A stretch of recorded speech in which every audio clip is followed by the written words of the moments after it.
lobby that he had some Jimmys. And that Benz, he had a little secret compartment. They ain't popped out. Popped up, yeah. In the armrest? Yeah.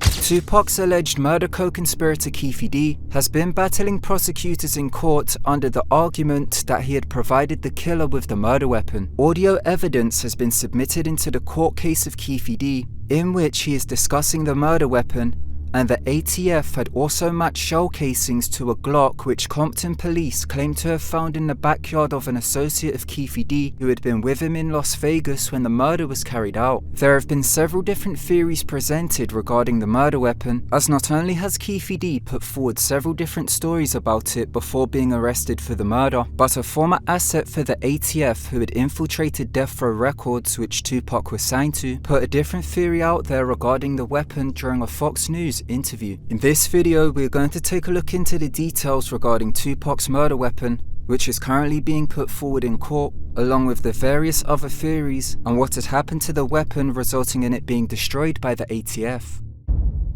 Keefe D is currently in court after being arrested in September of 2023 for the murder of Tupac Shakur. Audio evidence has been submitted against Keefe D, which is the full unedited version of a secretly recorded conversation which he had with a government task force in 2008. Keefe D was unaware at the time that he was being recorded by the task force while being questioned, which was assigned to have been headed by former LAPD detective Greg Kading. Greg Kading's task force was set up to reinvestigate the murder of Biggie Smalls after his family had sued the LAPD for $500 million, being in a wrongful death lawsuit, which had been based on evidence put forward by LAPD detective Russell Paul, which associated the LAPD Rampart Division to the 1997 unsolved murder of Biggie. Kading was assigned by a government task force to find a new theory which didn't implicate the LAPD in Biggie's murder. Kading then found Keefe D to be a person of interest in the case, as there were reports of Biggie's label boss Sean Puffy Combs using Keefe D's gang of the Southside Compton Crips to provide gang enforcement for the East Coast Stars when he would be on the West Coast. From finding Keefe D to be a person of interest in the case, Kading's government task force had set up Keefe D and held a 20+ year prison sentence over his head. The task force then offered Keefe D a proffer agreement where he would be given immunity to discuss his knowledge of the case, which only applied between himself and the task force. Keefe D's discussion under the proffer agreement was then secretly recorded and released for profit, being released in Greg Kading's 2015 documentary called Murder Rap. Everything in this report cannot be like that report. Hey, I want to say this though too. I feel I can still go to jail with that, man.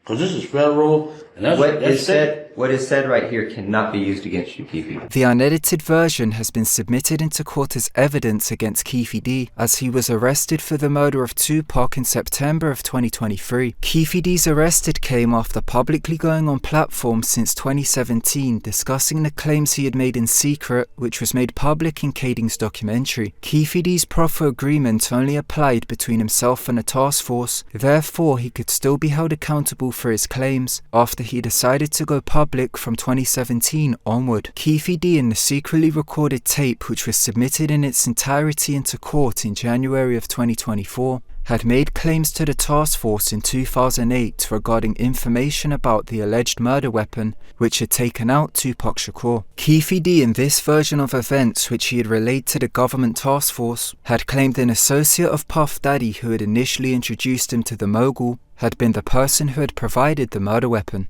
Keefe D's 2008 audio submitted into court alleged that who he had claimed provided the murder weapon had done so to fulfill $1 million bounty allegedly contracted to the Southside Compton Crips from Puff Daddy. According to new court documents obtained by News 3, Dwayne Keefe D. Davis accuses hip-hop mogul Sean Diddy Combs of paying $1 million in a plot to kill Tupac. Puff Daddy's name has been mentioned over 75 times in court documents in the case of Keefe D, being in relation to the murder of Tupac Shakur. Keefe D in the recorded audio which is being used against him claimed he was introduced to Puff Daddy between 1991 and 1992 by a New York hustler called Eric Zip Martin. Keefe D's 2019 book, Compton Street Legend, claimed that Keefe D had met Zip in either 90 or 91, being at an annual game of baseball between the Southside Compton Crips and the Santana Block Crips. The book claimed that Zip was an affiliate of the Santana Block Crips, which is an LA Crip set in Compton. Greg Kading's 2015 murder rap documentary had released police reports which claimed Eric Zip Martin would play as the pitcher for the Santana Block Crips, being in an annual neighborhood baseball game played in South Park of Compton, where wagers of bottles of champagne were put on the games. Keefe D claimed it was through these annual baseball games that he had been introduced to Eric Zip Martin, being by a Santana Block Crip in either 90 or 91. Keefe D in his secretly recorded tape had claimed that while Puff Daddy was still working for Uptown Records between 1991 and 92, he had been hosting a party at a club called Paradise 24 on Santa Monica Boulevard, and Zip had invited him to the party, where he had then met Puff Daddy for the first time. I met him, he gave a party at some little club down Santa Monica. Paradise. On 24, was Paradise 24 used to be? Yeah, it was Paradise, yeah. On Santa Monica, right off Highland. That's where I met, the first day I met Puff. And Zip introduced you to this my boy. What did he introduce him as? This is my friend, this is my nephew. That's my boy. Keefe D in his book, however, had put forward a different story about this initial meeting, as in his 2019 book, Compton Street Legend, he had claimed that Zip, between 91 and 92, had invited him to a party at the El Rey Theatre in Los Angeles, which Puff Daddy was at, which is where Keefe and Puffy had first initially met. Keefe D has frequently changed his stories several times in regard to what he had said to the government task force and what he had said elsewhere in his book and in interviews. Keefe D, in both the tape admission to the task force along with his book, had claimed his relationship to Puff Daddy had continued into 1994, being from Keefe D's connection into the Southside Compton Car Club. This was a club of Southside Compton Crips who had owned an auto shop, which had access to 37 cars. Puff Daddy hired a lowrider from them through Keefe D to be used in Usher's 1994 debut music video, which Puff Daddy had starred in. Keefe D told the government task force that Puff Daddy allegedly began to use the Southside Compton Crips for protection in 1995, being when he was in Los Angeles, in order to be guarded from Suge Knight's bloods. Suge Knight and Puff Daddy began beefing in 1995, with Suge Knight firing the first shots verbally at the 1995 Source Awards, being on August 3rd, 1995. Being held in Madison Square Garden in Puffy's territory of the East Coast, Suge Knight, while accepting an award, had hinted that Biggie should leave Puffy and join Death Row Records, with Suge Knight dissing Puff Daddy for dancing all in Biggie's videos and ad-libbing on his records. Suge Knight at the time had also given a shout out to Tupac, who had been locked up, but Suge Knight had already visited him and had his attorney to start working on an appeal to have Tupac released from prison and make music with his label Death Row Records. Tupac had beef with Biggie and Puff Daddy dating back to November of 1994, after he had been shot at a recording studio which Biggie and Puff Daddy were at, with Tupac believing that they knew he was going to be set up. Puff Daddy's former bodyguard Gene Dill claimed in an interview with YouTube channel Art of Dialogue that Puffy knew that Tupac was going to be dealt with at the studio. A month after Suge Knight's diss at the Source Awards, the beef between Puff Daddy and Suge Knight had soon claimed its first victim, being at an after party in Atlanta. Greg Kading's murder rap documentary had released police reports which showed an Atlanta deputy called CJ Howard had identified Keefe D's nephew, a fellow Southside Compton Crip called Orlando Anderson, being with another Southside Compton Crip, Corey Edwards, as being with Puff Daddy at the party, which was taking place in a club called Platinum House. Interestingly enough, the off-duty officer that was working at the club that night, Deputy Howard, positively identified Orlando Anderson and Corey Edwards. They were with Puffy Combs and his entourage. Suge Knight, while at the party, had witnessed his best friend, being a Campanella Park Compton Pyru called Jake Robles, being murdered by an affiliate of Puff Daddy. Puff Daddy's former bodyguard Gene Dill had claimed that Jake Robles had allegedly been killed by a New Yorker called Jason Brown after Jake Robles began to disrespect his girlfriend. Reports had claimed that it was Puff Daddy's bodyguard Anthony Wolf Jones who had killed Jake Robles, but Gene Dill has claimed otherwise. Suge Knight had also allegedly assaulted Puff Daddy and Jermaine Dupri at the party and was then kicked out, where Jason Brown had allegedly have been waiting to shoot and kill Jake Robles. Suge Knight claimed in a prison interview for BET's 2018 Death Row Chronicles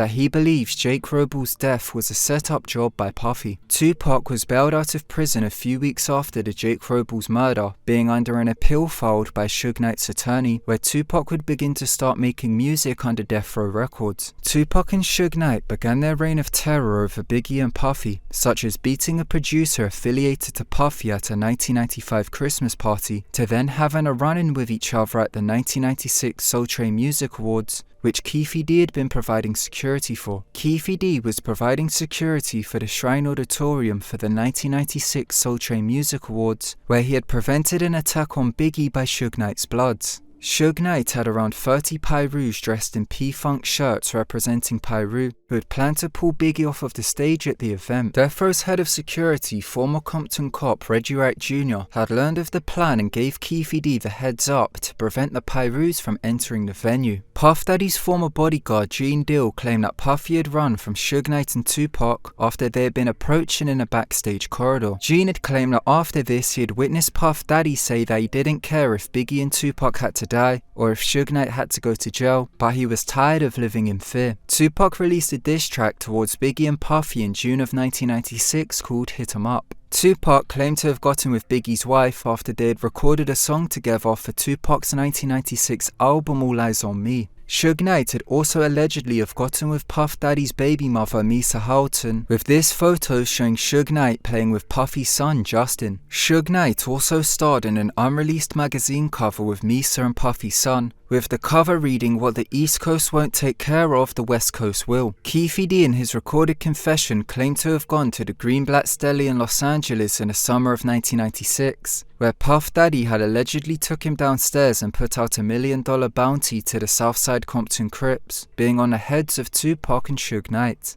In his book, Compton Street Legend, Keefe D had claimed he had met both Puffy and Zip at the restaurant, and they had both known about the $1 million bounty, which Keefe D had claimed Puffy allegedly put forward. A beef in Compton had started between Suge Knight's MOB Pyrus and the Southside Compton Crips, being in July of 1996, after Keefe D's nephew Orlando Anderson and the Southside Compton Crips had attempted to rob Suge Knight MOB associate Trayvon Lane for his Death Row Records chain in the Lakewood Mall in California. Puff Daddy was linked to a rumor in Compton which was offering a bounty for the Death Row chains, but Keefe D had claimed that the rumor was untrue, but had caused the beef to escalate. Keefe D had claimed that after his nephew Orlando Anderson had gotten jumped in revenge by Tupac and Suge Knight along with the MOB Pyrus, being within the lobby of the MGM Grand in Las Vegas on September 7th, 96, he had met with Zip outside in the parking lot, who Keefe D had claimed was with Foxy Brown. Keefe D claimed Zip had told Foxy Brown to give them some privacy, where Zip then allegedly opened up a secret compartment within his Mercedes, where he had gotten a Glock out which he had then gave to Keefe D, with Keefe D claiming in his recorded tape that Zip had allegedly told him it was the perfect opportunity to claim the $1 million bounty. It's a perfect opportunity, baby. That was Zip talking? Yeah. Because of what happened with Wayne. Keefe D claimed that later on himself and his nephew Orlando Anderson, along with Southside Compton Crips, had then seen Tupac and Suge Knight in Suge's BMW on the Las Vegas Strip, where Keefe D had claimed in his tape to the task force that he had then given the Glock from Zip to Orlando Anderson in order to carry out a drive-by on Tupac and Suge Knight. I gave it to Dre, and Dre was like, no. And Lane's like, dude, pop it to it. So Orlando shot across Dre? He leaned over on the window, he rolled down the window, pop. Keefe D claimed in the tape that he had done it with the intention of claiming the $1 million bounty from Puffy. Keefe D claimed in his recorded tape that after the shooting, they had then dropped off the car in a parking lot behind the Carriage House Hotel, and the Glock was placed on the front tire of the car. I went and parked the car by the Carriage House, put the gun on the tire and left. On the tire, front wheel tire, back tire, what? Front tire. Compton police reports claim that the weapon was then later given to Southside Compton Crip Corey Edwards, who was with Keefe D in Las Vegas when the incident had taken place, but was not in the car which had done the drive-by, and the Glock was buried in a backyard in Compton, being on a property to the girlfriend of Corey Edwards. This is the story from Keefe D's 2008 recorded tape regarding the murder weapon of Tupac, which he claimed to have gotten from Zip, which he has since changed in his public interviews since 2017. Keefe D had made his first public appearance for the 2017 taping of Death Row Chronicles released on BET in February of 2018. Keefe D had gone public on his own after his secretly recorded tape was released in a 2015 documentary, Murder Rap. Keefe D was only given immunity between himself and the government task force, meaning that if he went public on his own accord going on different platforms, he could still be charged for the claims which he had made. From going on other internet platforms such as Vlad TV and The Art of Dialogue, Keefe D has made several different claims countering which he had made in the tape, such as claiming that Puff Daddy did not put out $1 million bounty and Eric Zip Martin did not supply the murder weapon. Keefe D, in a 2021 interview with the YouTube channel Art of Dialogue, had been questioned on what has now been submitted into court as evidence, being of his claims about Puff Daddy offering $1 million for Tupac and Suge Knight. Keefe D denied the claims in the interview, saying that Puff Daddy had never done such thing and had claimed to have been persuaded by Greg Kading, having the narrative forced out of him for the theory which Greg Kading was creating. Keefe D had called it a bunch of BS, but then the host reminds him that he had said it on the tape, to which Keefe D then says, quote, "You just keep trying to get that. It was floating in the air," unquote. Puffy, he approached you on 3 different occasions, right? About pitting the hit on Tupac and Suge? No, he never approached me about that. That's Greg Kading. He just put it the way he wanted it to be. But yeah, some of this stuff you actually told him in a recording, right?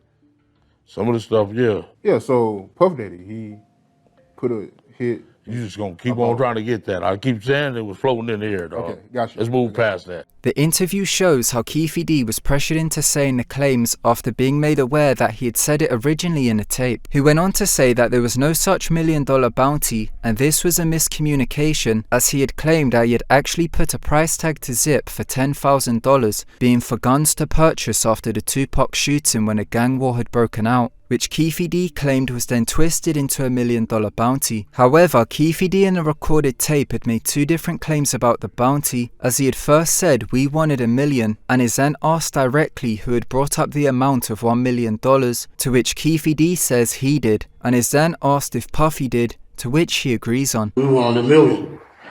Who brought up the amount of $1 million? He did.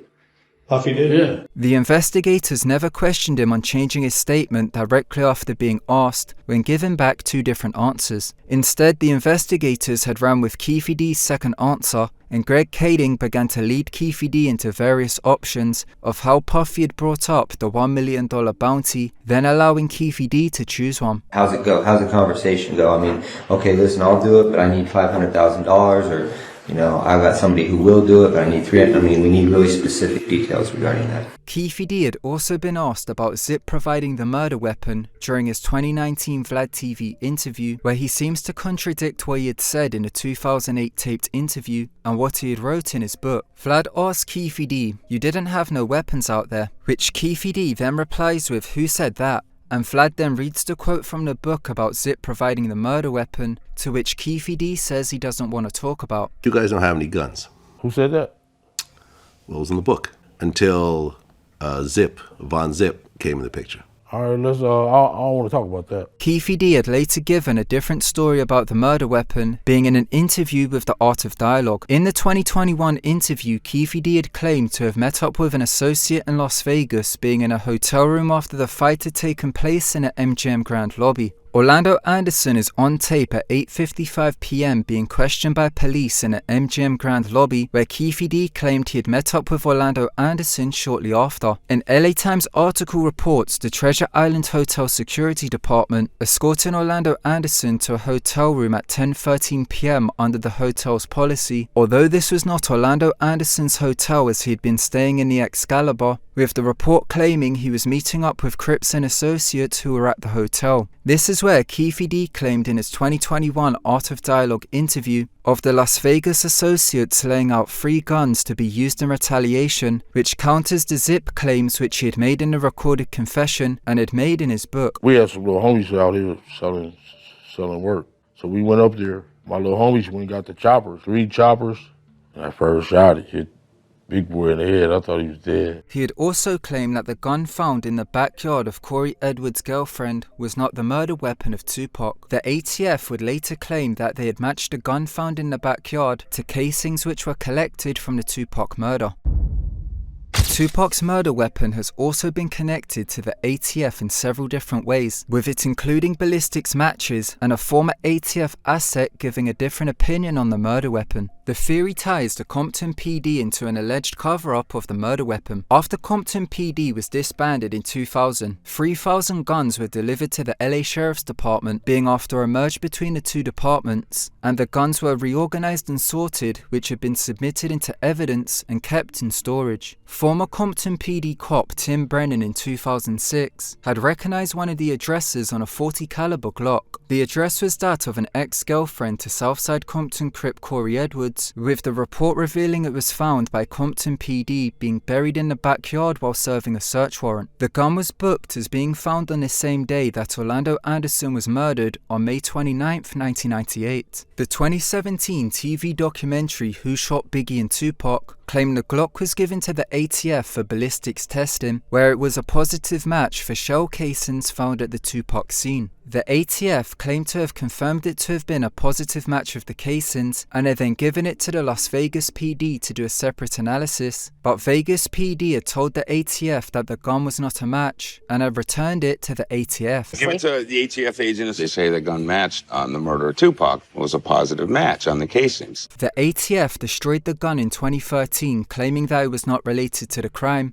However, some believe this may have been a cover-up to cover up any gun-walking involvement or any other related suspicion related to the murder weapon. Kevin Hackey worked as an undercover asset for the ATF and the FBI, who had infiltrated Death Row Records by posing as a bodyguard. Kevin Hackey was chosen to become an asset by the ATF as he was a former Compton School District cop who had a connection to Death Row Records head of security Reggie Wright Jr., who was also a former Compton cop. Tupac's former group artist Muhtar Bill, known by the stage name of Napoleon, revealed in his podcast that how he had witnessed firsthand that Kevin Hackey was allegedly responsible for selling guns to Death Row Records and had been their connection to bulletproof vests. Napoleon argued in the podcast that it could be believed that as he was an undercover ATF asset, he could have been doing it to track the guns. There was a guy named Hackey.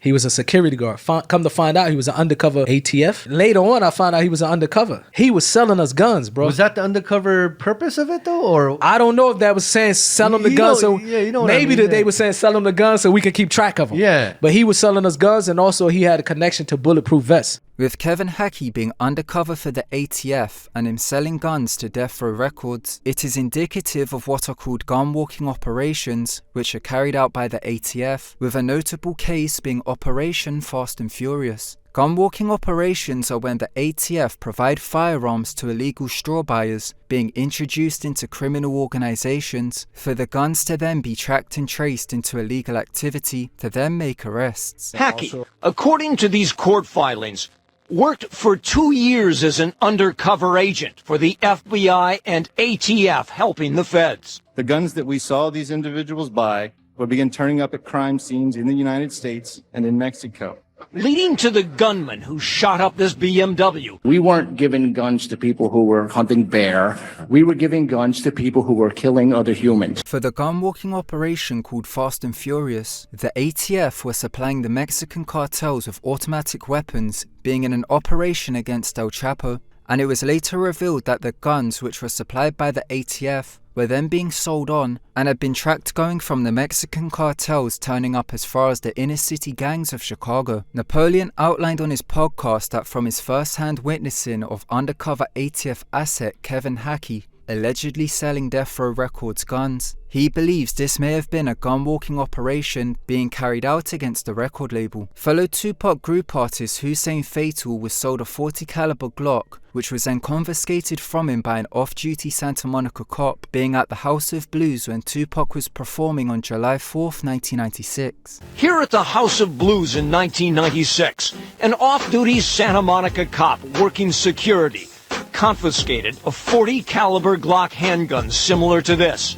from a member of Tupac Shakur's entourage. Kevin Hackey went on Fox News in 2007 where he had made claims that he believed this was the murder weapon of Tupac Shakur. Kevin Hackey revealed that 2 weeks after the .40 Glock was confiscated by the Santa Monica cop, he was told by Death Row's head of security Reggie Wright Jr. to go and collect the gun from the Santa Monica Police Department. Hackey then collected the gun and gave it to his ATF handlers, who had run ballistics on the gun to reveal it to have been clean at the time. Hackey says he first showed the handgun to his FBI handlers. This supports Napoleon's claims in the podcast that there was a tracking operation against them through what's known as gun walking. Hackey was then cleared by his handlers to give the .40 Glock back to Reggie Wright Jr. and claimed Reggie Wright Jr. had told him that it had been given to Compton PD. Kevin Hackey claimed in the Fox News interview that he believes the Glock was the murder weapon in the case of Tupac, and had gone on to claim that Reggie Wright Jr. questioned him about the Glock 6 months after Tupac's death. Hackey believes the murder weapon was the same gun. I believe it is. And Hackey says 6 months after Tupac's murder, he had another conversation with Reggie Jr. about the missing handgun. Reggie Wright Jr. went on Vlad TV and claimed Kevin Hackey was mistaken, and it was not the same gun which was confiscated, and Reggie Wright Jr. claimed that he did have that gun for a while, but it was thrown in the ocean in the Bahamas. Somehow Kevin Hackey, who we later was working with the feds or something like that, somehow he eventually get the gun. He turns the gun and gives the guns back to me. I don't know what I end up doing with the gun. I think I gave it to Ron Bilal when we was in the Bahamas, and he told me he threw it in the ocean. Larry Finch was a cop of the Compton School District Police Department, which was Kevin Hackey's former division. Larry's brother Bobby Finch, who was a bodyguard and was the neighbor to Corey Edwards' girlfriend who was living in the house where a .40 Glock was found in the backyard, which the ATF claimed matched the shell casings of the Tupac murder. Bobby Finch was murdered outside his house 4 days after the Tupac shooting, being shot with an AK-47 13 times in an unsolved crime, with the murder being carried out the same place where the Glock was booked into evidence as being found by the Compton PD. With his murder occurring on the Southside Compton Crips territory shortly after the Tupac shooting, it erupted a gang war between the Southside Compton Crips and the MOB Compton Piru Bloods, as the Bloods had been blamed for the unsolved murder. Michael Douglas Carlin, the co-author to LAPD detective Russell Paul, who had co-wrote the book Chaos Merchants, claimed he believes cops may have been implicated in the death of Bobby Finch in order to stage the gang war between the two sets to fit the narrative of Bloods vs. Crips. 13 rounds, 12 hit Bobby. Maybe they're protected by cops. Maybe he was shot by a cop. One of the other things that Reggie says don't tell Suge about is the murder of Bobby Finch. He tells Kevin Hackey, don't tell Suge. He calls up, says, hey, this just happened 3 or 4 minutes ago. How do you know about it? Don't tell Suge. The book Labyrinth, a detective investigates the murders of Notorious B.I.G. and Tupac Shakur, written by Randall Sullivan, reveals police informant reports of how Suge Knight allegedly delivered a load of AK-47 assault rifles to Blood gang members in the Nickerson Gardens housing projects, being in September of 1996 after the gang war had broken out. Kevin Hackey was arrested after he was found to have had a trunk full of AK-47s which he had been selling, which gives credence to Napoleon's claims made on his podcast. In 2013, an inventory of the ATF storage area was conducted, where the Glock found in the backyard had been stored. The ATF then reportedly contacted the Las Vegas PD, who had co-signed that there was no longer a use for the firearm, and it was then destroyed along with a cache of weapons from other crimes. Some believe the .40 Glock was destroyed by the ATF in 2013 due to the suspicion surrounding it. From the firearms that were transferred to the Sheriff's Department, 31 of the weapons had gone missing, and city officials offered a $10,000 reward, being for information relating to the missing firearms, which had disappeared from the Compton PD storage. Retired LA Sheriff Department Commander Charles Hill had said, quote, "It's fair to say it was likely an inside job. Few people probably knew about the storage of the firearms, and the vault combination had probably remained the same for decades," unquote. The ATF had then been handed the investigation to look into the missing firearms. In this video, we took a look into the many theories surrounding the murder weapon of Tupac Shakur, with Keefe D's unedited 2008 admission tape being submitted into court in its entirety in January of 2024. The court is following the narrative of that in the tape, which implicates Puff Daddy associate Eric Zip Martin as being the provider of the murder weapon. Keefe D had claimed that Eric Zip Martin was with Foxy Brown in a Mercedes-Benz, and had told Foxy Brown to give them privacy, with Zip then getting the Glock from a secret compartment within the car. Records show that Foxy Brown was not in Las Vegas on the night of the shooting, and had been performing in support of Nas and AZ on a Keith Sweat tour, being at the Palace of Auburn Hills in Michigan, meaning that Keefe D had also been lying about this particular part. Von Zip is the one that provided y'all with the gun, right? Just tell me how that came about, Von Zip offering somebody that was in the car with the gun. What's that? Keefe D later on then claimed he had instead had a discussion about the guns with Las Vegas associates being within a hotel room before the shooting had taken place. As Keefe D has changed his story numerous times, he seems to be unreliable in being able to distinguish what is the truth from his story. Out of all the stories out there, which one of the murder weapons do you believe? Let me know in the comment section below. Thank you so much for watching. If you enjoyed the video, smash the thumbs up button. Also, don't forget to subscribe and press that bell button so you can get all the future notifications for when I upload. Once again, thank you so much for watching, and until next time, goodbye.